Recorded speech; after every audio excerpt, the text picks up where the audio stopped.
morning, and welcome to Telemundo's Morning News. Today, we have updates from around the world, including the Soviet Union, the United States, India, and China. Let's start with the Soviet Union.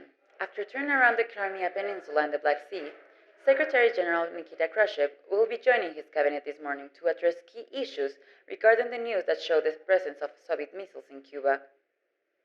Some leaks say the Soviet cabinet has not been able to reach any consensus without the presence of the leader. Confrontations among ministers have paralyzed activities from Moscow. The return of Khrushchev can define the metrics of their international response regarding the accusations the Western countries have made to them. The question is, will Soviet diplomacy prevail? Moving on to the United States, just after returning from his campaign rallies in the Midwest, President Kennedy has been packed with cabinet debriefs regarding critical national security subjects.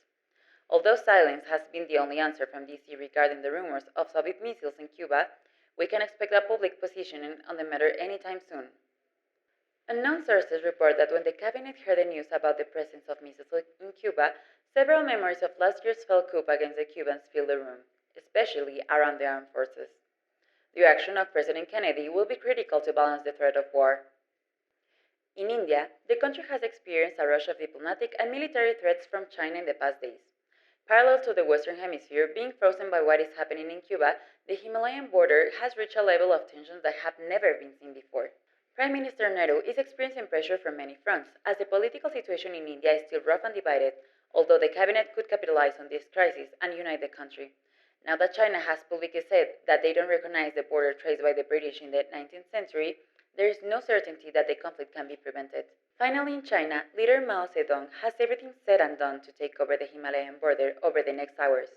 It seems that it is a matter of time before the Red Army receives instructions from the cabinet to take over the Indian administered territory in the Himalayas as a demonstration of power. But entering a conflict without the support of a major financial ally may cost the Chinese Communist Party some legitimacy over its population, which in every sense of the word is dangerous. That's it for our morning news update. Stay tuned to Telemundo for more updates throughout the day.